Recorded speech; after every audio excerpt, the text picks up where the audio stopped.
Saludos de Marta Ruiz y de todo el equipo técnico y de redacción que hace posible este programa. Hasta las 11:30, una hora menos en Canarias, vamos a contar y analizar la actualidad de este viernes 27 de julio. Nos ha contado el hombre del tiempo de la linterna, nuestro hombre de las nubes, el gran Jorge Olcina, que nos preparemos para la primera ola de calor del verano. Sí, hasta ahora solo había habido pequeños avisos y además, cierto es, hay que ser justos, que no está haciendo mucho calor, salvo días y zonas puntuales. Un fin de semana soleado, salvo en el norte, va a dar paso a esa ola de calor dentro de unos días y nos va a acompañar a lo largo de toda la próxima semana. Enseguida vamos a dar al detalle la previsión del tiempo. Por cierto, no pierdan de vista el cielo porque tenemos encima un eclipse lunar que se va a poder ver de manera plena a eso de las 9:30 de la noche. Va a ser una luna de tonos rojizos, la llaman la luna de sangre o la luna roja. Y este efecto es fruto del efecto que va a producir la luz del Sol sobre el satélite, la Luna, una vez filtrados esos rayos por parte de la atmósfera terrestre. Es un espectáculo singular, así que no hay que perdérselo. Además, ahora que lo pienso, ese espectáculo va a coincidir con el tiempo clásico de Matesanz, así que puede ser una fórmula fantástica, aunar ambas experiencias, estar viendo ese eclipse lunar, esa luna roja, y escuchar al mismo tiempo el tiempo clásico de Matesanz esta noche en la linterna, a las 9:30 de la noche. Puede ser, bueno, un inicio fantástico de fin de semana. Un fin de semana que el Gobierno afronta con su primer gran fracaso parlamentario. Hoy se ha escenificado la soledad a la que conduce la minoría absoluta. Una vez cesado a Rajoy, aquí cada uno va a lo suyo, a vender su película. Y el PSOE, con 84 diputados, lo tiene muy difícil. De hecho, hoy ha visto cómo sus socios de moción le han dejado solo. Solo el PNV ha apoyado el plan de gasto del Ejecutivo. Esto es el mayor objetivo de déficit, además en compañía del techo de gasto, que también se ha debatido. O sea, el mayor gasto con el que se quiere aprobar ese incremento de gasto, con el que se quiere elaborar los presupuestos de 2019. Pedro Sánchez solo ha conseguido 88 votos a favor. El resto de socios, Unidos Podemos, Esquerra, PDeCAT, Compromís y Nueva Canarias, se han abstenido y han sumado 86 abstenciones. Y el resto de fuerzas, con 176 noes, han dicho que no a ese aumento del gasto. El PP y Ciudadanos estaban al frente de ese rechazo a las intenciones del Ejecutivo. El PP de Pablo Casado ya había anunciado que iba a vetar ese nuevo déficit, esa nueva senda de déficit en el Senado, pero los planes del Ejecutivo ni siquiera van a llegar a la Cámara Alta de momento, ni van a poder responsabilizar al Partido Popular de este escollo, porque han sido los socios de asalto de Sánchez quienes les han frenado en seco. Pero la portavoz del Ejecutivo, Isabel Celaá, no ve problema alguno. No reconocemos ninguna situación de debilidad, sinceramente. El Gobierno mantiene su curso, el Gobierno tiene voluntad y vocación de agotar la legislatura. Y se preguntaba qué habrá detrás de este portazo al Ejecutivo. Nos parece incomprensible, ilógico y muy doloroso para los ciudadanos y ciudadanas españolas. Nos preguntamos qué estrategia puede justificar, salvo la de un excesivo dogmatismo o cálculo excesivo electoralista, para no atender las necesidades y prioridades de tantos conciudadanos. Es curioso escuchar a la portavoz del Ejecutivo hablar de cálculos electorales. A ver quién no está en esa clave en este momento para empezar el Gobierno, porque gobernar, poco puede gobernar, pero campaña desde la Moncloa, desde luego, se hace la mejor de las campañas. A partir de ahora el Gobierno tiene 30 días para presentar otra senda, otro techo de gasto, otro objetivo de déficit, aunque ya han dejado claro desde el Gobierno que van a presentar el mismo, pero distribuido quizá de otra manera. Confía la portavoz del Gobierno, Celaá, en poder sacarlo adelante en unas semanas. El Gobierno tiene esperanzas fundadas y factibles de poder continuar manteniendo el rumbo, porque considera que hay suficiente inteligencia colectiva en el universo político. Hombre, algo de inteligencia se presupone que tiene que haber por algún lado, eso lo presuponemos. Lo que pasa es que el universo político en el que se mueve el Gobierno es más bien finito, así que a ver qué encuentra el Gobierno en ese universo de inteligencia, pero Lo que está claro es que ese universo es bastante finito. Por cierto, que en el PP siguen con su batalla por la integración. Ha habido encuentro esta tarde en Génova entre Casado y sus senadores y diputados. Ha estado Soraya Sáenz de Santamaría, pero ya les adelanto que ha estado muy poquito tiempo. Ha sido un pispás, vamos, una cosa de hola, buenas tardes, aquí estamos, y enseguida pues ha cogido la puerta y se ha marchado. Ha estado muy poco tiempo la ex vicepresidenta, de la que aún no se sabe si va a entrar a formar parte de la directiva del partido. Enseguida les contamos algunas claves de lo que ha pasado esta tarde en la sede del PP en la calle Génova. Está encendida la linterna y luce la linterna hasta las 11:30, una hora menos en Canarias. Vamos a contar y analizar la actualidad de un día que tiene noticias. La linterna. COPE. Estar informado. Damos las claves de la crónica internacional a esta hora en la linterna. El análisis es de Javier Fernández Arribas. Trump y Putin están jugando al ping-pong, o así lo parece, con las respectivas invitaciones que se lanzan para volver a verse después de su reciente encuentro en Helsinki. En Washington fue la primera opción que se conoció, o en Moscú, como acaba de plantear ahora el presidente ruso. Por supuesto que para este intercambio de invitaciones se tienen que dar ciertas condiciones. No es lo mismo una cumbre en territorio neutral como el finlandés que haya una visita más formal a alguna de las capitales, donde el protocolo impone ciertas reglas y requisitos. Pero yo creo que ni ping-pong ni mareando la perdiz. Hay muchos intereses en juego. Muchos no los conocemos porque poco sabemos de verdad de lo que trataron a solas entre ellos dos. Tienen una ansia de poder parecida, con una forma de ser diferente. Uno impulsivo y soberbio a golpe de Twitter, otro calculador y estratega como buen espía que fue. En medio estamos nosotros, los europeos, con poca capacidad de influencia, solo si compramos o no el gas a uno o al otro. También y mucho todo es cuestión de dinero para el poder.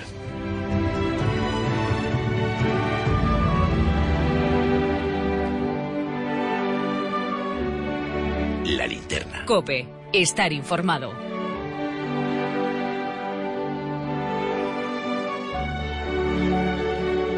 Adelante, Ignacio Camacho. Si no quiere convocar elecciones anticipadas, que bien podría ganar, el presidente Sánchez debería someterse en septiembre a una cuestión de confianza. Porque sus inconvenientes socios han decidido hacerle ver la debilidad de una minoría tan precaria, y porque gobernar a base de decreto ley no basta. El efecto champaña, la burbuja de suerte, se le está acabando a los 2 meses de su golpe de audacia. Ahora empieza a ver que la coalición de rechazo a Rajoy no le alcanza para sostener una mínima estabilidad parlamentaria. Un gobierno no puede alargarse en el tiempo solo con gestos de propaganda. Su problema es que eligió los peores aliados y ahora debe afrontar la evidencia antipática de que los problemas españoles interesan poco a unos partidos empeñados en la deconstrucción de España. Información confidencial, linterna confidencial. ¿Qué tal, Fernando Jáuregui? Buenas tardes. Hola, Marta, buenas tardes. ¿Qué tal, Rafael de Ribot? ¿Cómo lo llevas? Pues muy bien, buenas tardes. Bueno, vamos a empezar, yo creo, primero con la estrategia de Puigdemont, si os parece. Rafa, ¿no le interesa a Puigdemont tensar demasiado la cuerda? Es decir, que no se le va a adelantar Pedro Sánchez en lo de la convocatoria de elecciones, ¿no? Sí, hoy que no se habla de otra cosa que de la debilidad parlamentaria del gobierno, que en fin, que era previsible, pero que se ha evidenciado con la imposibilidad de aprobar el techo de gasto, pues se vuelve a hablar de aquello que comentábamos, de un posible adelanto electoral, pero sobre todo a Puigdemont, iba a decir el independentismo, pero Esquerra tiene otra estrategia aparte, pero a Puigdemont, que tal como hemos contado, pues tiene en su horizonte poder convocar elecciones antes de final de año, no le interesaría que la debilidad de Pedro Sánchez provocara un adelanto electoral para la vuelta del verano, a lo mejor coincidiendo con las andaluzas, y este es un escenario que no les interesa lo más mínimo, con lo cual en los últimos encuentros directos pues yo creo que se ha cambiado claramente el tono de voz, y es una de las cuestiones que, por lo que hemos sabido, pues estuvo sondeando el gobierno a través de la ministra Batet en la reunión que tuvo con la consejera Artadi, y el mensaje es bueno, pues no, en fin, tampoco tenemos que precipitar las cosas, y yo creo que eso es lo que han puesto en común. Otra cosa es lo que acaben haciendo cada uno de ellos, porque ahí sí que la estrategia irá absolutamente a los intereses de cada una de las partes. O sea que no están no están bien avenidos, por así decirlo. Intentan un poco salvar el momento. No, en absoluto. Ya sabes que Puigdemont, además, la estrategia de investir a Pedro Sánchez no estaba en su horizonte. Pero otra cuestión a tener en cuenta es que las desavenencias también están dentro de la estrategia del gobierno de la Generalitat. Esquerra Republicana hasta ayer por la noche decía que ellos sí que iban a apoyar el techo de gasto. Incluso hablaban de que no podían dejar escapar un ingreso extraordinario de 460 millones de euros. Esto ha provocado tensiones dentro del gobierno, el gobierno catalán en este caso. Y al final se ha acordado incluso con Podemos esta abstención, que al final es lo mismo con voto negativo, pero políticamente tenía otra trascendencia y dejaba también en tablas, insisto, las desavenencias cada vez más importantes entre el PDESCAT, entre el entorno de Puigdemont y por tanto Junts per Catalunya y Esquerra Republicana. Bueno, estamos en el fin del curso político, Fernando. Sí, un fin de curso. ¿Cómo lo ves? ¿Cómo peculiar. Lo has visto? Yo estaba hoy en el Congreso, me iba a dar una vuelta a hablar con gente. Por cierto, Rafa, te voy a decir que veo en ámbitos del gobierno veo bastante optimismo con la reunión bilateral de la semana que viene. Ya veremos. Por cierto, también la rueda de prensa de Sánchez se va a producir la semana que viene, ¿sí? Sí. Y va a ser el día 1, en principio. Yo había dicho que el lunes o martes, pero creo que va a ser el Consejo de Ministros, después del Consejo de Ministros. Sí, el viernes. El viernes, parece. Entonces, pues bueno, eso es el fin del curso político. Bueno, hoy o sea, el viernes 3 era entonces, ¿no, Fernando? 3. Viernes 3. Viernes 3. Sí. A ver, yo hoy creo que se ha celebrado el último pleno del curso, la última sesión plena del curso. Creo que el lunes hay un acto de recepción de Rosa María Mateo como allí en el Congreso, digo, como nueva administradora única de Radio Televisión, pero ya no hay más. Ya se acabó el curso. Y se acabó el curso con muy graves problemas en el Ejecutivo, en la oposición, en los partidos de oposición y en la principal institución de este país. Algo va a tener que pasar en el mes de agosto. Llamo vuestra atención sobre el hecho de que hoy la delegada del Gobierno en Cataluña ha dicho que la prisión de los políticos catalanes ya dura demasiado. Así lo ha dicho. Lo ha dicho en una entrevista radiofónica en la que también ha apuntado que no esperaba precisamente ningún acuerdo de la bilateral, pero sí, efectivamente, esto lo ha dicho públicamente. Las dos cosas. Es que más vale decir que no esperas ningún acuerdo de la bilateral que decir que esperas y luego que no salga ninguno. Pero esto lo ha dicho. Vaya, Rafa, tú hemos perdido a Fernando. Sí, le ha debido entrar una llamada en espera, alguna cosa, y le hemos perdido. Estaba haciendo referencia, Fernando, a ese fin de curso, ¿no? Y a los problemas que se le plantean al gobierno, porque no ha sido un final de curso nada relajado, ¿no, Rafa? En absoluto. Bueno, ese mini curso, porque ha sido... Que se me ha cortado Mira, la llamada, ya estás aquí. Te habíamos cogido la palabra, Fernando. Justo cuando iba a empezar Rafa, has dicho tú, no, a mí Rafa no me pisa ni idea y entro rápidamente. Oye, en cuanto me han cortado aquí el CNI o no sé quién ha sido, venga, ya se me ha avanzado el Rafa. Bueno, teorías de la conspiración. A ver, Fernando, ¿qué estabas contando? No, si no le había dado tiempo. Estaba diciendo que en este mes de agosto, sin duda, van a pasar cosas. Y yo creo que van a pasar cosas relacionadas con los presos catalanes. Me da la impresión de que ahí va a haber, de que por lo menos el gobierno tiene en mente algo que no te puedo explicitar, pero que yo en mis conversaciones por ahí me da la impresión de que algo están pensando. No, hombre, el mes de agosto... Ya, pero ¿qué margen tienen? ¿Qué se podría hacer con los presos? Más allá de haberlos trasladado y haber atendido alguna de las peticiones que están dentro de la ley. Es decir... No sé cómo está la instrucción exactamente, ni cómo está la Fiscalía con ganas de hacer algo, pero se pueden hacer cosas. Para hacerse se pueden hacer, te digo. ¿En qué línea irían, Rafa? Bueno, instituciones penitenciarias siempre puede tomar decisiones, pero la vía de las defensas se consideraba ya agotada una vez el Constitucional ha decidido que no le correspondía entrar a considerar lo que habían apuntado, insisto, los abogados de los consellers Turull y Rull, porque no hay sentencia firme, con lo cual, en fin, es posible, siempre hay vías.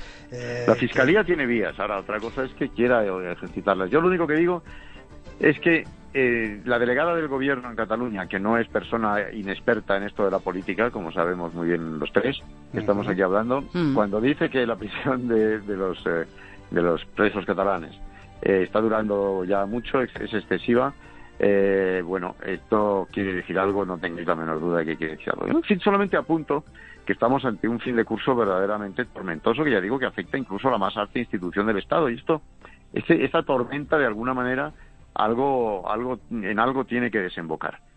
¿Va a ir el rey el día 17 a Barcelona, al aniversario de la matanza yihadista? Pues a mí me siguen diciendo que sí. Yo no sé exactamente si irá. Lo único que me da la impresión es de que este mes de agosto tampoco va a ser del todo tranquilo informativamente. Llevamos ya 2 meses de agosto que han sido la pera, llevamos ya años que están siendo unos veranos muy activos informativamente hablando. Pero sobre todo el del 16 y el 17 han sido la pera limonera, vamos, es que hay que ver lo que ha sido, porque el 16 me tocó a mí cubrirlo porque tenía un compromiso con una publicación extranjera y hay que ver lo que fue aquello, que me acuerdo. Yo este año no creo que sea tan movido, pero sin duda van a pasar cosas, No sé qué pasará, pero cuando preguntas a los políticos qué van a hacer, dicen, se van a ir de vacaciones por primera vez desde mucho tiempo, 15 días y con el móvil apagado. Pero es verdad que antes del 15. Es posible que la segunda quincena de agosto la cosa se active, pero por primera vez en mucho tiempo hay mucha gente que dice... Rafa, se irán los que no tengan los que no esperen el sonido del móvil. Hay algunos que no pueden apagar el móvil bajo ningún concepto. Claro, es que no te creas tú que los que realmente deciden, yo dudo mucho que apagan el móvil y que se vayan 15 días. Otra cosa es que, en fin, por cierto, me dicen que se va a ir, que Sánchez está planeando irse a la Mareta otra vez, no lo sé, no me lo han confirmado, pero es ¿sí? un rum que anda por ahí. Es que hoy en los pasillos del Congreso, como no había nada que hacer porque ya estaba todo el pescado estaba vendido ya se sabía lo que iba a pasar, pues había mucho rum y mucho rumor y mucha cosa y mucha inquietud. Siempre se pesca algo, Fernando. Siempre Oye, no sé si habéis pescado algo con respecto a Rosa María Mateo. Al final ha conseguido el gobierno ese respaldo del Congreso para colocarla como administradora única, pero al final le ha compensado. ¿Hay sensación en el gobierno de que ha compensado llevar a cabo esta reforma urgente de la cúpula? Claro que no, Marta, pero ni bajo tortura te lo iban a confesar. Pero claro que no, yo estoy harto de hablar con socialistas, no del gobierno en este caso, bueno, sí, con uno del gobierno también. En este caso, y naturalmente que se dan cuenta que ha sido una auténtica catástrofe lo que han hecho, un dislate absoluto. ¿Cómo les va a compensar? Oye, 8 sesiones parlamentarias, 8 plenarios para al final conseguir la aprobación de una señora admirable en el paso adelante que ha dado, desde mi punto de vista, pero para conseguir la aprobación de una señora que va a estar 3 meses en el cargo y que no va a poder hacer nada, porque a ver si es que no va a poder ni cambiar la parrilla. Entonces, yo es que sigo sin entenderlo, y los de Podemos insisten en que quieren la 2 para hacer cosas culturales y de alternativa de género, de no sé qué, y igualdad de sexos. Yo es que sigo sin entender nada de lo que están haciendo con Televisión Española, de verdad. A la italianización de la política. ¿Te acuerdas cuando se repartieron la RAI 1 y la RAI 2 entre los partidos que estaban colegados en el gobierno? Y mira Italia cómo está. Y mira Italia que bien le va, con el Salvacini que tienen ahí toda esa gente. Y mira que bien les va. Salvacini, claro. Desde luego. La politización de los medios públicos, más absoluta y, en fin, e indisimulada. Hay que ver cómo son los medios públicos italianos, dicho sea de paso. Entre esos y los de Berlusconi no sé con qué me quedo. Bueno, en fin, es que... Pero yo no quiero eso para mi país, es que yo no quiero Italia para mi país. Yo, hombre, Televisión Española tiene que ser un ente muy respetable. Y fíjate, juegan todos con ellos. Que me llevan los diablos. Han calculado mal, ¿verdad, Rafa? Pues claramente. Lo que pasa es que hagan lo que hagan, van a sufrir mucho. Y yo creo que habían apostado por algo que consideraban que aunaba a todos aquellos que les habían apoyado. Pero no habían calculado que los socios que tienen, sobre todo algunos de ellos, no es especialmente fiable y que les harán sufrir en cada una de las situaciones que se plantean. Más se sufre en la oposición. Sí, eso lo que verdaderamente desgasta es la oposición. Como dijo un famoso italiano, efectivamente. Como dijo un italiano, como no puede ser de otro modo. Un cínico italiano, como no puede ser de otro modo. Pero a pesar de todo se ha demostrado... ¿No Moro el que dijo eso? Creo que sí. No, Sandro Pertini creo recordar. Pertini. ¿Verdad? Peor. Yo creo que fue Sandro Pertini, después de su dilatada experiencia en distintos gobiernos y puestos, me preguntaron, oiga, esto el gobierno quema mucho. Y dice, sí, lo que quema es la oposición. Bueno, pues esto. Ya se va viendo, además. Bueno. De todas maneras, yo auguro un plazo largo, periodo largo de armonía en el PP, y si no, el tiempo ya veréis. Bueno, cuando se ajusten 2 o 3 cositas, ya veréis. Porque claro, no se pueden permitir el lujo tampoco de andarse sacudiendo. No tienen más remedio, y lo saben. Eso nos va a dar pocas noticias, ya lo veréis. Bueno. Afortunadamente para ellos, claro. Sí, desde luego. Bueno, fin del curso político Bueno, oye, y fin de sí, momento sí. de este Confidencial. Nos vamos de vacaciones en este trocito del Confi, por lo menos. Sí, sí. ¿Tú todos te vas de nos vamos. vacaciones, Marta? Yo sí, ya el lunes ya estará Mamen Vizcaíno dándolo todo aquí y haciendo una linterna fantástica. Yo lo siento mucho, lo siento. Bueno, me alegro por Mamen Vizcaíno, que no tendrá que soportarme, porque estaré. Voy a participar en un concurso mundial de lanzamiento de huesos de aceituna. Mira, pues oye, que te dé lecciones Teodoro García, que lo sabe Estoy hacer muy ensayando, bien. estoy ensayando. Bueno, He secretario alcanzado- general Ciezano. ¿Salió o no salió con galones del Consejo Nacional de Barcelona? Madre mía, madre mía. Sí, claro que Salió, con salió. Galones y campeón del mundo. Bueno, Murcia está de 16 moda, metros. lo vengo diciendo desde hace mucho tiempo y no me hace 16 caso. metros, que sí, bueno, ya, yo no sabía que hacía esos campeonatos del mundo, que creo que están considerándose como juego olímpico. Sí, Va a ser sí. una disciplina olímpica. Madre mía. Bueno, gracias por todo, y por estos momentos, la paciencia que habéis tenido y todo el trabajo duro. Así que no, nada, paciencia nos vemos. porque contigo un poco, sí, pero no mucho, tampoco. Ha sido mutuo, Fernando, pero Sabía. ha sido un placer, ha sido un Te lo he placer. puesto aprender, ahí, de aprender de tu vasta experiencia, Fernando. Basta con ver. Bueno, Gracias a los dos, Rafa también. Gracias ti, a ¿eh? vosotros por la abrazos, confianza. oye, y abrazos a todos los oyentes. Feliz verano a todo el mundo. Sí, a descansar, ¿no? Gracias a ti por la tuya, Rafa, por tu confianza y toda tu paciencia también, Y a los oyentes también por seguirnos. que ha sido la gran incorporación de este año de La Linterna. Gracias a los dos, un abrazo, que descanséis, que disfrutéis. A esta hora de los viernes enfocamos nuestra linterna a la situación internacional para conocer las claves de cuestiones que, por supuesto, también nos afectan. Y lo hacemos de la mano de Javier Morillas. ¿Qué tal, Javier? Buenas noches. Muy bien, buenas noches, gracias. Y de Javier Fernández Arribas. Javier, buenas noches. Buenas noches a todos. El gobierno del primer ministro griego, Alexis Tsipras, puede tener problemas graves por la pésima gestión de los incendios que han costado la vida a más de 80 personas. Fernández Arribas, ¿qué dices a esto? Hombre, los últimos datos que llegan desde Grecia es que se ha encontrado gasolina para más o menos confirmar lo que todos suponíamos desde el principio, y es que los incendios son provocados en una zona turística donde la urbanización es absolutamente caótica. Allí cada uno ha podido construir donde le ha dado la gana, y luego se han legalizado las casas porque llegaban elecciones y había que conseguir votos, y eso por un lado. Y por otro, no se ha dado la señal para poder evacuar. Cuando comenzó el incendio, los servicios oficiales no han actuado con la celeridad que deberían haber actuado para evitar que el número de víctimas fuera tan elevado. Yo creo que ahí el primer ministro Tsipras va a tener serios problemas por la gestión de esta tragedia. Morillas, ¿cómo lo ves? Sí, bueno, recordemos que el catastro en Grecia es algo relativamente reciente. El catastro es un elemento fundamental en los países, en todos los países tendría que ser obligatorio. Muchas veces cuando se habla de cooperación al desarrollo, la mejor cooperación para empezar es hacer un catastro de las propiedades que hay en el país. Bueno, pues ese carácter antiguo que tenía la sociedad y la economía se manifestaba también en la desorganización del catastro. De hecho, la Unión Europea, en uno de los fondos de rescate que articuló, una partida era precisamente para elaborar el catastro. Esto no se hizo y luego ya, pues hace aproximadamente 2 años y medio se completó, con lo cual es una urbanización efectivamente, como dice Javier Fernández Arribas, absolutamente caótica.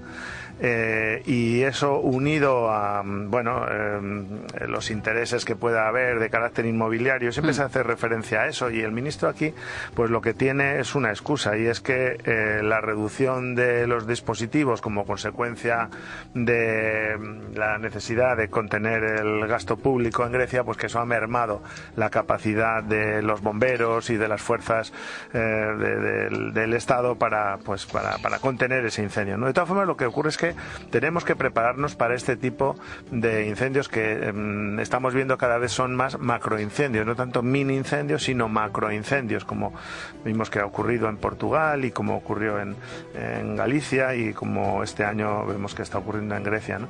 Hay una perspectiva, yo creo, también para tratarlo, que hay que pulsarla, y es con dispositivos europeos. Recordemos que la unidad militar de emergencias estuvo preparada para ir a Grecia, luego al final no fue, pero bueno, es un programa de cooperación que yo creo que es extensible a otros países, ¿no? Arribas, las medidas a tomar, hacía referencia también Morillas a que el tema de los incendios es algo recurrente cada año, sobre todo en verano, el año pasado en Portugal. Las medidas a tomar están claras, pero luego hay otros intereses que hace que no se llegue a este punto. Sí, porque los intereses urbanísticos son los más claros. También se hablaba de que se pretendía construir un parque eólico en esa zona, pero hay medidas fundamentales y además eso lo hemos vivido y sufrido en España, y al final tú tienes que legislar para cuestiones tan básicas. Una, como que cuando se quema un terreno, ese terreno no pueda ser recalificado. Dos, que la madera que se quema no pueda ser luego comercializada, ¿eh? Y tres, que las penas sean penas duras no solo para el pirómano, sino para aquel que le está incitando y pagando.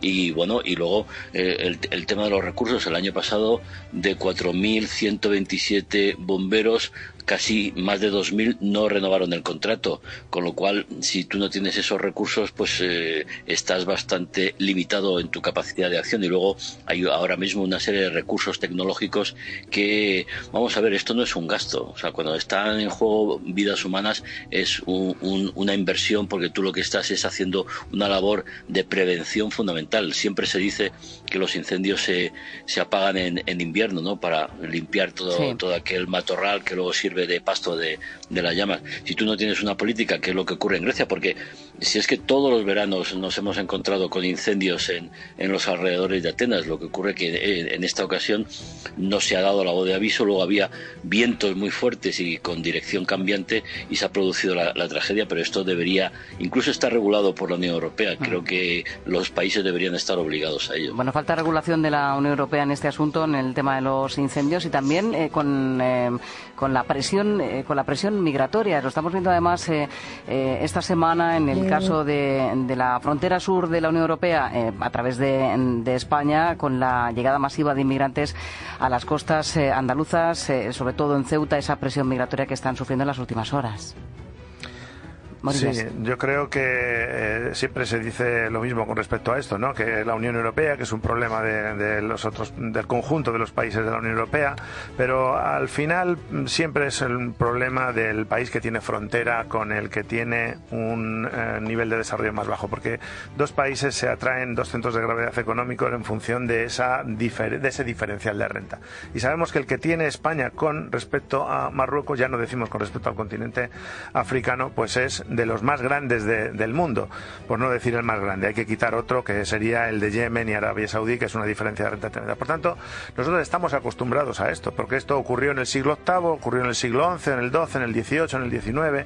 Los piratas berberiscos estaban en el Mediterráneo, eran también un producto de intermediación. Recordemos que Cervantes fue capturado también por piratas berberiscos. Es decir, que son modificaciones que traen los tiempos, que es consecuencia de esas diferencias de renta.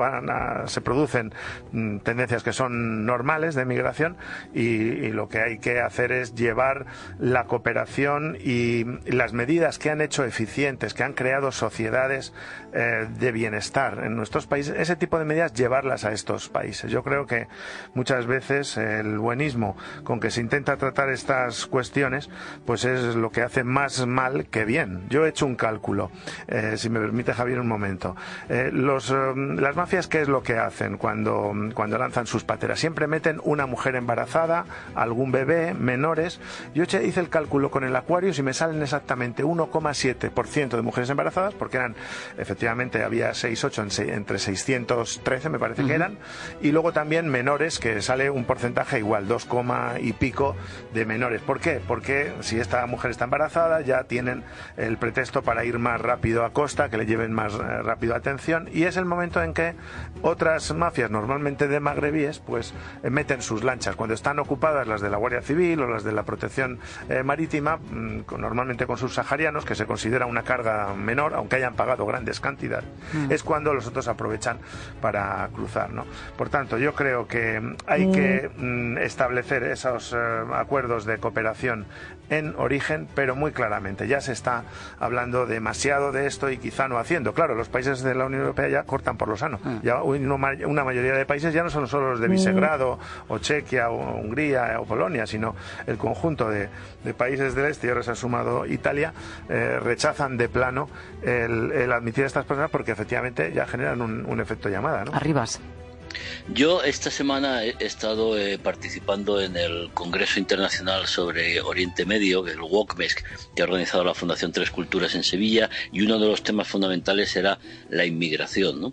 Y efectivamente, expertos de muchos países coincidían en que la inversión en esos países para obtener desarrollo, una vida digna, puestos de trabajo, es decir, que estas personas del África subsahariana o de cualquier país del continente no tuvieran necesidad de emigrar para poder mejorar y sobre todo para que su familia pues no viva en la miseria y en condiciones realmente infrahumanas, más allá de otros conflictos. Aquí el tema de los refugiados también debería tratarse de otra manera. Pero mientras que Europa, y no solo Europa, sino también Estados Unidos o otras grandes potencias que están invirtiendo en África, pero solo para explotar sus recursos naturales, estoy pensando sobre todo en China, no tanto en Rusia, pero si no se desarrollan estas poblaciones, estos países, entonces estos seres humanos van a buscar una vida digna, y estoy totalmente de acuerdo con Javier, hay que invertir allí. Y además, si me permites, con cierto egoísmo, porque si tú desarrollas este tipo de sociedades, por supuesto tienes que fortalecer las instituciones, porque los estados fallidos y la corrupción son un hándicap muy, muy importante, pero si tú vas creando poco a poco algo parecido a la clase media nuestra, esa gente podrá consumir todo aquello que nosotros podamos venderle, con lo cual estás creando nuevos mercados. En fin, yo creo que ahí tenemos un colonialismo heredado por parte de británicos y franceses, principalmente en cuanto a sus relaciones comerciales y económicas con estos países, y eso también dificulta su propio desarrollo. Sobre todo aquí también, Javier, es la pedagogía que se hace, es decir, cuando estas personas asaltan una frontera, vulneran la ley, cuando están nuestros misioneros, está nuestra gente señalando que una sociedad eficiente, una sociedad del bienestar necesita del cumplimiento de la ley, ¿qué ejemplo les estamos dando? Le estamos viendo que llegando con cal viva, que llegando con ácido, que llegando con ese tipo de instrumentos que están utilizando ahora mismo en la salud, ya con eso, si consiguen saltar esa gincana, si consiguen con esa pértiga saltar, ya entonces está conseguido. Es decir, la vulneración de la ley tiene premio. Bueno, esto es lo que los países serios realmente no pueden tolerar. Si tú no controlas tu frontera, te la controla el vecino, que es lo peor que puede hacer, porque lo que están asignando, en este caso no, en este caso sabemos que son los más pobres de los pobres, los inmigrantes que son de familias ricas, por cierto, porque son las que tienen medios para pagar un viaje desde Ghana o desde Liberia hacia el norte, que no les va a salir por menos de 3.000, 4.000 euros. Para ellos es inversión, Pero tienen a toda la familia trabajando 3, 4, 5 años para reunir pero ellos lo ven como un negocio, y mandan a una de sus personas que es la que pueda tener quizá un cierto conocimiento de idiomas, o más despierta, o con más salud, y lo mandan allí como inversión. Mientras que eso siga dando resultados, pues eso efectivamente va a seguir produciéndose, ¿no? Pero sobre todo el cumplimiento de la ley yo creo que es clave ahí, ¿no? Bueno, y además, Javier, hay que tener en cuenta que ellos podrán tener muchas privaciones, pero no les falta el móvil. No, por supuesto. Que es lo curioso, con lo cual, por supuesto, las mafias son las que tienen la mejor información y utilizan todas las circunstancias y todas las informaciones, como el último salto ahí en la valla de Ceuta, pero ellos también conocen todo lo que se vive y cómo se vive en Europa, y es lo que intentan, y además con un tema ahora más o menos novedoso, y es que Marruecos también ha estado regularizando casi 18 o 20.000 inmigrantes procedentes del África subsahariana, porque quiere jugar un papel líder en África, pero esa presión a Marruecos también le está afectando bastante y creándole bastantes problemas. Bueno, esos problemas que tienen en el Rif y con el Sáhara Occidental y con la negociación con la Unión Europea y todo. Tenemos que dejarlo aquí. Gracias a los dos. Javier Morillas, un placer como siempre haberte tenido en esta sección de análisis internacional a lo largo de este mes. Javier Fernández Arribas, buen verano también para ti. Bueno, lo que puedas descansar. Buen verano para todos. Buenas noches. Un abrazo.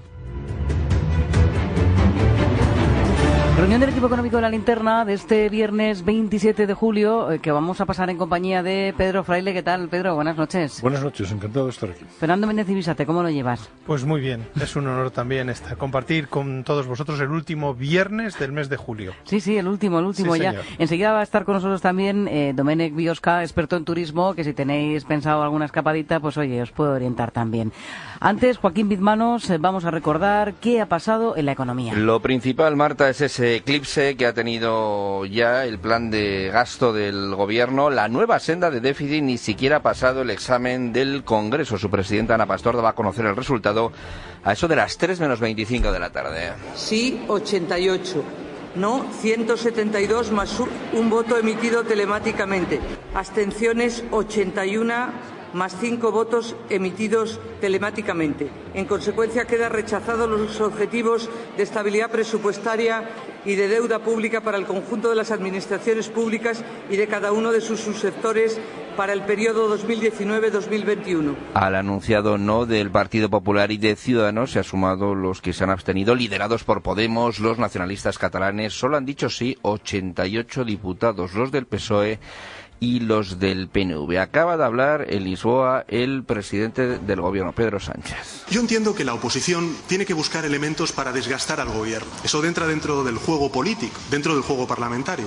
Pero lo que me parece un error, una equivocación, es buscar elementos de desgaste a costa de golpear el bienestar de la ciudadanía y bloquear una senda de estabilidad que permite precisamente aumentar la inversión en educación, en sanidad, en dependencia, en servicios sociales, en políticas activas de empleo. No se me ocurre ningún argumento que realmente pueda convencer a la ciudadanía de haber rechazado la senda de estabilidad que hemos propuesto al Congreso de los Diputados. ¿Y ahora qué pasa? La ministra de Hacienda, María Jesús Montero, ha dicho que dentro de un mes llevará al Congreso la misma senda, seguramente con diferente distribución. Dice que no ve hoy un gobierno más débil. Ahora analizamos las consecuencias de este revés, las económicas, las políticas. Lo cierto es que este golpe ha dejado en un segundo plano todo lo que ha aprobado el Consejo de Ministros, que es mucho, desde ese plan por el trabajo decente, para luchar contra el fraude laboral, a la nueva oferta de empleo público. En total, más de 30.800 plazas este año. Es la mayor en 10 años, con creación de empleo neta en la Administración General del Estado, como ha destacado la ministra Meritxell Batet.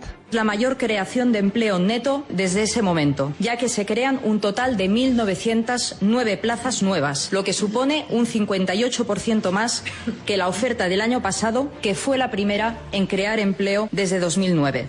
Y luego tenemos a la banca, que sigue rechazando el impuesto que le prepara el gobierno. Hoy lo han hecho los número 2 de BBVA, Torres Vila, Gortázar de CaixaBank y Guardiola del Sabadell. Que la fiscalidad nunca debe penalizar el crecimiento. Creo que no es el momento y que no es una buena idea. Trataremos de a quien podamos convencerle de que eso no tiene sentido económico, ¿no? Y que puede producir distorsiones de la competencia a nivel internacional. Declaraciones en la presentación de resultados buenos para BBVA y CaixaBank. Sabadell ha sacrificado beneficio para limpiar el ladrillo y cerrar la crisis de su filial británica TSB. Anoto 3 cosas más. Hemos conocido cómo será el futuro proyecto inmobiliario Madrid Puerta Norte. Telefónica ha vendido a Mancio Ortega el 10% de Telxius y el IBEX pone fin a 2 semanas de caídas. Ha subido un 1,5% hoy, por encima de los 9.800 puntos. Ha gustado el buen dato de crecimiento del PIB que ha llegado de Estados Unidos, un 4,1% anual, que Donald Trump ha aprovechado para sacar pecho. Once again, we are the economic envy of the entire world. When I meet the leaders of countries, the first thing they say invariably. Ha dicho Trump que Estados Unidos vuelve a ser la envidia económica del mundo. Pedro Fernando, ¿tiene razones Trump para estar orgulloso? ¿Tan orgulloso? En cierta manera sí, pero no por su obra. Es cierto que Estados Unidos es una gran economía, pero él no ha contribuido grandemente. Yo creo que él da palos de ciego. A veces acierta, otras veces no, y puede que encontremos buenas cosas como consecuencias no buscadas, ¿no?, de lo que hace. Por ejemplo, que Europa rebaje su protección. Quiero decir, la protección europea. Eso es posible que sea una buena cosa, pero en general la economía americana es bastante independiente de las tonterías que piensa el señor Trump. Lo que nosotros tenemos que ver desde este lado del Atlántico es que la economía americana es envidiable, pero no porque su nivel de vida o su desarrollo, sino porque su estructura institucional es algo de lo que podríamos aprender mucho los europeos, ¿no? Y habría cosas muy, muy adaptables. Otras no, pero algunas de ellas, como por ejemplo la integración de su mercado, la ausencia de dificultades para que el mercado funcione, eso es una cosa que a nosotros en Europa nos vendría muy bien, sí, pero no por lo que hace Trump. Fernando. A ver, Trump es como un coche sin conductor que nunca se sabe hacia dónde va y corre a 500 por hora, ¿no? O a 300 por hora, me da igual. Entonces, el problema de ese coche es que a veces lleva dirección que, por casualidad, como la flauta del asno, coge la dirección buena y la mayoría de las veces es un peligro público, pero así, dicho con todas las de la ley. La economía americana no está creciendo por Trump. Trump puede sacar todo el pecho que quiera, pero lo mismo que ocurre aquí en Europa y en concreto en España, la economía crece no por los gobiernos, sino y se desarrolla y crea empleo no por los gobiernos. Los gobiernos lo único que hacen es colocar los marcos institucionales en el que la gente se pueden desenvolver. Y si lo hace bien, pues estas personas pueden hacerlo también bien. Y como decía Pedro, los marcos institucionales en Estados Unidos están de mucho antes de Trump y de cualquier loco que pueda venir. ¿Qué son los marcos institucionales? Los marcos institucionales son normas, reglas, mercados, organizaciones. La integración del mercado. Sí, eso es. Sí. Un tipo que fabrica lo que sea, lápices, neumáticos, en Nueva York, cuando va a vender en su mercado, tiene que mirar de reojo al tipo que está haciendo lo mismo en Seattle a 3.000 y pico kilómetros de distancia, porque entre medias no hay una Generalitat que diga usted no puede vender solo de 5 a 3 de la tarde y si la manufactura la hace perenganillos. Eso no existe. El mercado, es decir, el mercado interno norteamericano es lo que en los manuales de economía se llama el mercado internacional. Es un mercado donde se puede vender, estoy exagerando un poco porque hay ciertas restricciones, pero comparadas con las europeas son mínimas. Se puede vender de todo en todos los sitios. En las mismas condiciones. En las mismas condiciones. Y es un mercado integrado que, por lo tanto, controla los precios. Por eso, porque se compite. Exacto. La falacia de esta demagógica de Trump de nos vamos a proteger de los...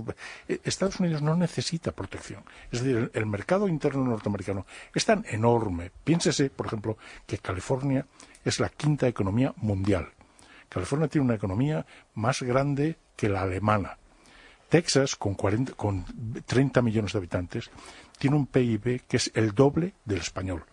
Y si uno va mirando estados grandes como Pensilvania, Nueva York y todo lo demás, o sea, es un conglomerado de economías todas integradas en un plano económico integrado donde los precios funcionan y compiten en una región con la otra que puede estar a 2.000 kilómetros de distancia, con las mismas reglas, y eso es como funciona la economía internacional.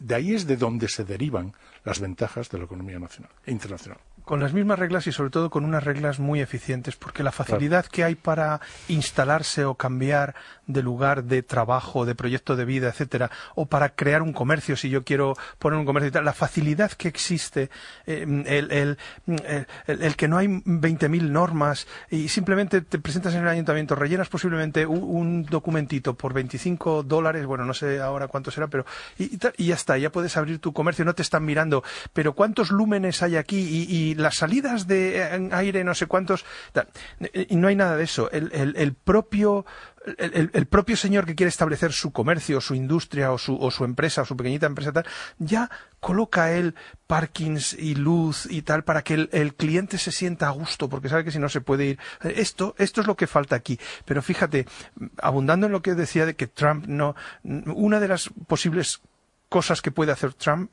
es justamente frenar este tipo de crecimiento, porque hay quien dice que el crecimiento que se ha dado en este segundo trimestre de la economía anualizado de la economía norteamericana, que es un 4,1, se debe en buena parte a que como los agentes prevén una subida importante de aranceles, se han adelantado exportaciones de soja en China, etcétera, antes de que, y de motores y de en el sector automovilístico y demás, antes de que Estados Unidos imponga esos aranceles. Entonces, Trump puede estar fastidiando eso, pero a más hoy he leído un dato que era muy interesante, y es que no nos damos cuenta que tanto decimos que Trump es contrario al comercio.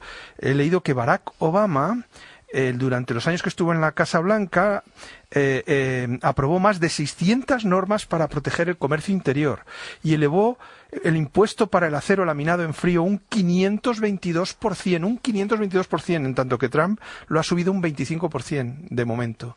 Es decir, que estos son también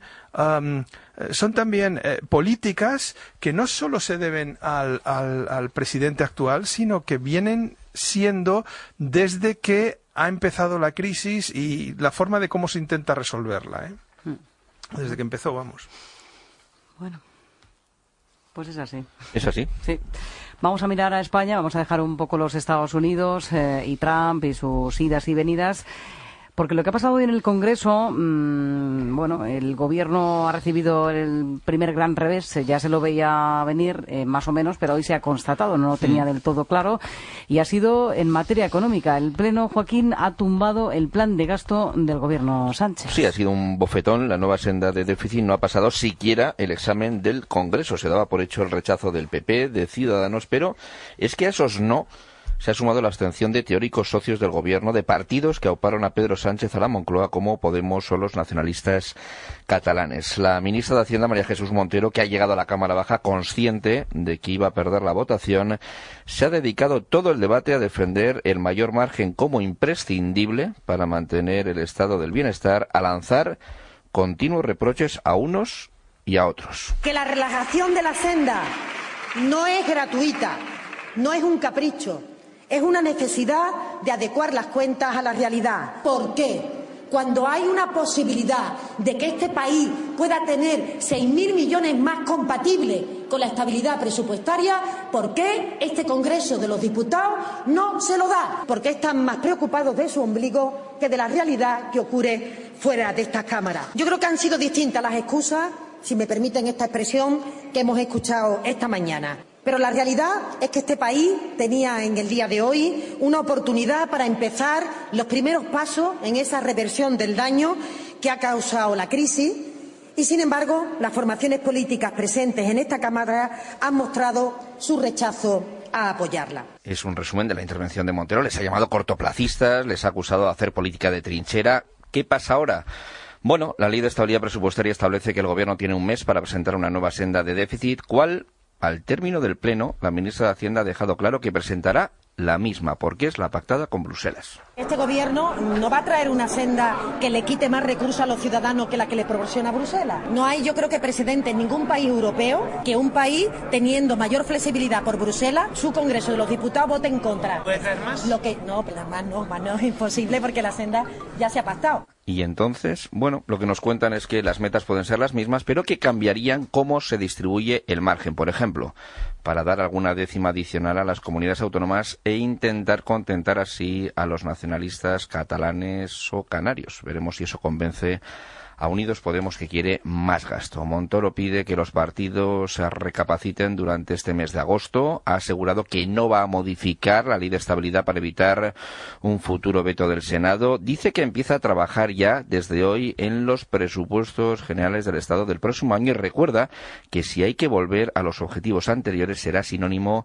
de más ajustes. Como el gasto no va a cambiar, todo vendrá vía ingresos, es decir, impuestos. La ministra de Hacienda asegura que no ve un gobierno más débil por este revés, pero por mucho que lo quieran disfrazar, lo que hoy ha pasado es una muestra clara de la fragilidad de Pedro Sánchez, de la debilidad del nuevo Ejecutivo, como les han recordado también el presidente del PP y de Ciudadanos, Pablo Casado y Albert Rivera. Yo lo que se ha visto es que con solo 88 votos, con solo una alianza con un partido, es muy difícil dar estabilidad a España y en un tema tan relevante y con tanta dimensión internacional como es la aprobación de la senda de déficit y el techo de gasto. Este es un gobierno frágil, débil y sobre todo un gobierno sin votos, un gobierno sin mayoría, incapaces de sacar ni siquiera el techo de gasto, un gobierno sin proyecto, sin futuro y un gobierno que es incapaz de reconocer que tiene que convocar elecciones. Consecuencias políticas, económicas, ahí lo dejo. ¿En qué creéis que puede desembocar este primer no de peso al gobierno? No se sabe, porque no se puede predecir cómo van a reaccionar los grupos nacionalistas. A lo mejor cambian de opinión en un mes, ¿no? Pero hoy mirando los discursos en el Parlamento y en la rueda de prensa iba a decir portavoz, no, la portavoza, las portavozas. Me acordé de Churchill cuando dijo aquello de que nunca tan pocos habían insultado intelectualmente tanto a tanta gente con tantos argumentos, ¿no? Realmente ha sido un despliegue de inopia económica que asustaba. Era realmente era grotesco, ¿no? Oír a la portavoza parlamentaria decir que era una enorme responsabilidad rechazar un incremento del déficit, pero no reconocer que su aliado Podemos era realmente el que tenía la razón. Si es tan urgente incrementar el gasto público, bueno, ¿por qué no incrementarlo? ¿Por qué no duplicarlo, triplicarlo, cuadruplicarlo? ¿Por qué no? ¿Cómo que un déficit del 2%, 3, 4, 5%, del 60%, del 600%? ¿Por qué no? ¿Por qué no? Claro, la ausencia de basamento económico de lo que dicen es tan flagrante, es un insulto intelectual a cualquiera que sepa contar. Porque lo dicen como si no hubiera que pagarlo, Pedro. Como si no hubiera que pagarlo. Es decir, todo... Yo ayer oía a Fernando en este mismo programa contarlo y me daba la risa como oyente, ¿no? Cuando hizo todo el desdoble de, no, sí, de incoherencias. Como si el dinero estuviera en la calle, ¿no? Como si el dinero no tuviera un uso alternativo en los bolsillos de los ciudadanos, ¿no? Realmente aquí el único congruente en sus argumentos es el partido de Podemos. Destruyamos todo el sistema institucional gastando mucho, muy bien. Si el votante quiere hacer eso, hagámoslo. Desmontemos todo el sistema. Creemos otra vez un déficit público de ¿cuánto eran? 130.000 millones. Sí, llegó al 11% del PIB. Exactamente. Y entonces... ¡Qué caramba! 130.000 billones. Billones, ¿por qué no? ¿Por qué no? ¿Por qué no? Destruyamos el sistema en su conjunto, el sistema de mercado, el sistema de los acuerdos de los individuos, el sistema de libertades, de tomar decisiones y de libertades de acordar, y que sean los políticos y un tipo desde el centro que nos indique exactamente qué es lo que tenemos que hacer, cómo lo tenemos que hacer y cuándo lo tenemos que hacer. Por cierto, normalmente la experiencia histórica nos dice, después de algunos decenios y de algunos siglos, nos dice que eso nos lleva a la miseria, ni siquiera a la pobreza, a la miseria de las personas que viven en sociedades de ese tipo, ¿no? Es alucinante. Yo estoy con Pedro, ¿no? Que ha sido un despliegue armamentístico de argumentos del corazón y de porque van a sufrir la gente. Una demagogia es como si no hubiera, es decir, es como si este país, un país que es rico, no viviera en el siglo XXI y no pudiera enorgullecerse de la cantidad de bienestar social y de servicios públicos que ofrece a sus ciudadanos y a los que vienen de fuera, que es incomparable no con otros países de otros sitios, no, con países equivalentes dentro de su ámbito, en Europa y en Estados Unidos o en América o en Canadá incluso, no nos damos cuenta y todo lo que cuesta eso, precisamente por eso no avanzamos y no podemos crecer un poquito más, ¿no? Pero aún crecer es que el más. argumento de la ministra ha sido eso. O sea, no entiendo, es incomprensible, decía Fernando, ¿cómo me podéis decir no a gastar 6.000 millones más si nos deja Bruselas? Y la conclusión de la portavoz es que bueno, no importa porque este gobierno está trabajando por el bienestar de los españoles. Como si otros gobiernos no hubieran intentado decir o hacer o presumir de eso. Y segundo, como si realmente los españoles necesitaran que alguien trabajase por su bienestar. El bienestar de cada uno nos lo tenemos que buscar cada uno, porque cada uno tenemos una idea, una noción y un concepto y una forma de ver las cosas de cómo es nuestro bienestar. Hay gente que trabaja 16, 18 horas y por por el bienestar de los suyos, de su familia, de sus hijos, por eso, y hay gente que dice, bueno, a mí no me merece la pena ni tener hijos, o lo que sea. Entonces, cada uno realiza los planes de su vida. Nadie tiene que buscarle, ni trabajar por su bienestar, ni conseguirle su bienestar, ni buscarle la felicidad. La felicidad se la busca cada uno.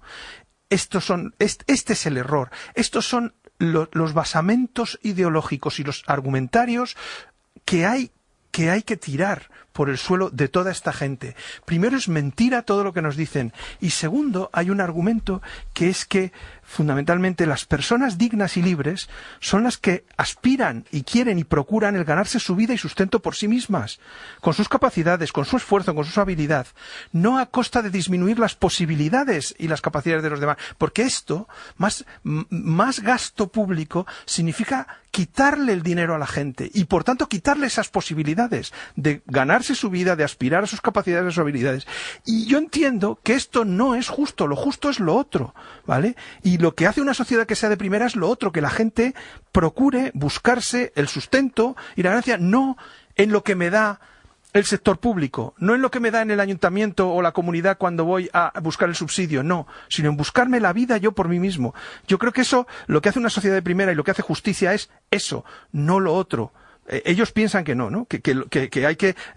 Y siguen agrandando la idea de que es que vivimos en una sociedad de paupérrima y que el bienestar y que la sanidad y que la educación no ha existido hasta que no han llegado ellos y hasta que no están ahí, que ellos son los que nos los van a poner ahí en primera. Bueno, pues no. Nadie tiene que procurar nuestro bienestar ni nadie tiene que buscar nuestra felicidad. No la buscamos nosotros. Este es el argumento teórico y ideológico fundamental que hay que tirar. No, más gasto público no es necesariamente mejor, no es bueno. Hay una parte de gasto, hay una parte de Estado que tiene que estar, pero que tiene que estar ahí, pero no agrandar el Estado y hacer todas las cosas y cada vez más y hay que aumentar los miles de millones de gasto. No, señor, no es mejor. Hay que decirles que no es mejor. Luego eso aboca a un punto en el que tienes que revertir todo ese gasto. A ver, quiero decir, ¿a qué conduce ese tipo de políticas al final? Lo normal es que cuando los estados son muy grandes, también los incentivos a la corrupción son muy grandes también. Y los incentivos al despilfarro son muy grandes también. Porque es dinero que los costes de tus decisiones no los pagas tú. Los pagan los demás. Y entonces, no es aquello de que tú te equivocas en tu empresa y tal, y te hundes y tienes que volver a empezar y pedir un crédito. No, es que yo lo revierto sobre el conjunto de los españoles, les pido dinero y tira millas. Confundimos la necesidad de una parte de un Estado que tiene que estar ahí y para hacer sus cosas, con un Estado que es que tiene que ocuparse de la vida completa y absoluta de las personas. No, las personas tenemos que... Si viene alguien de fuera, lo que tenemos es no que incorporarle a un sistema de dádivas o de subsidios o de tal. Hay que incorporarle para que con sus brazos, con sus mentes, con sus esfuerzos, trabaje y produzca y se haga la vida adelante, que es como prosperan los países y como prospera la inmigración cuando ha salido fuera en el siglo XVIII, en el siglo XIX y en el siglo XX. Y esto es el gran error. Qué a gusto te has quedado. No, a ver, es que... No, es que lo de hoy... Es brutal. Solo lo de hoy. Los dos... No, pero hoy ha sido un día especial. El show de las milicianas era realmente era una demagogia, o sea, describiendo a los niños que se mueren de hambre y las madres que no pueden, o sea, y todos los muertos en los hospitales. Es decir, eso no quita que haya personas que estén pasando con dificultades, que haya hospital en los que falten recursos o que hayan escenarios específicos en los que sí haga falta esa mayor inversión. ¿no? Pero generalizar ¿cómo es lo se que... puede decir que no existe un estado de bienestar cuando el gobierno anterior evitó que se colapsara, que se hundiera por la gestión que ellos mismos hicieron? Es decir, realmente el cúmulo de mentiras adornado con la demagogia con que lo adornan todo, llega un momento en que el peor programa de televisión, más basura y más amarillo, es un suspiro intelectual comparado con ello, ¿no? Y un pequeño apunte sobre lo que decías, Marta. Existe gente que lo necesita. Y nos podemos permitir, porque somos un país rico, porque somos un país moderno, porque somos un país progresista o progresivo y que se desarrolla, en ayudarles o en atender sus necesidades. Pero primero, que es lo que se olvidan todos estos señores, primero es la riqueza. Podemos atenderles por eso, porque en otros países no pueden atender a mucha de esa gente. Entonces, primero la riqueza y después poder atender. No creer que atendiendo es como creamos riqueza para los demás. No. Es que la historia... Gracias a que hay riqueza se atiende. La evolución de los siglos, no de antes de ayer, no del siglo XX, o no de cuando parte el estado del bienestar a finales del XIX, mediados del XX o la primer tercio del XX. No. Toda la historia, porque es que parece que es que hasta que no han llegado ellos no ha aparecido el estado del bienestar. No, señor, no es verdad. La atención al pobre, la atención existe desde hace siglos y siglos. En el siglo VII, VIII, en los romanos existía, caramba. Que no se enteran. Es que una mentira repetida. Es que es el problema. Claro. Que es que esto lo escucha la mayor parte... Mi aparente enojo, es porque la mayor parte de la gente está convencida de este mantra repetido y repetido, y es falso. Está convencida hasta la derecha. Y es falso. Y las falacias, pero completamente de acuerdo. Sí. Y las falacias es lo que no puedo soportar. Bueno, vamos a hablar un poco de turismo porque nos está escuchando ya nuestro gurú, Domènec Biosca. ¿Qué tal, Domènec? Buenas noches. ¿Dónde estás? Buenas noches. Hoy estoy en Barcelona porque quería explicaros una historia. Te has quedado, de amor. No has podido coger un taxi, ¿no? Te has quedado ahí. Una historia de amor con un encaje lunar y explicar una historia de dolor y de vergüenza al hilo de lo que estáis hablando vosotros, ¿no? Porque hay mucha gente que mata a cañonazos cualquier cosa que no le guste, sea derecho o no. Y entre el éxito y el fracaso hay letras pequeñas. Por ejemplo, no es lo mismo que te digan que estás en el sanatorio, que estás en el tanatorio. Estamos metiendo directamente en el sanatorio a problemas de sanatorio. Y os lo explico en breve.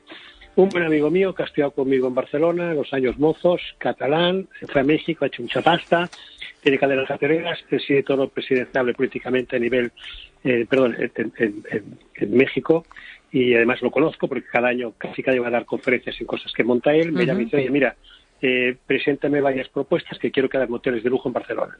Bien, perfecto, hasta más de bien. Aterriza el miércoles 12 de la mañana al aeropuerto de Barcelona. Mi amigo tenía un taxi de estos que ahora los quieren quemar, reservado. Le llamo y dice, oye, no hay taxis, ni va el autobús. Y esto que parece Bosnia, ¿qué hago?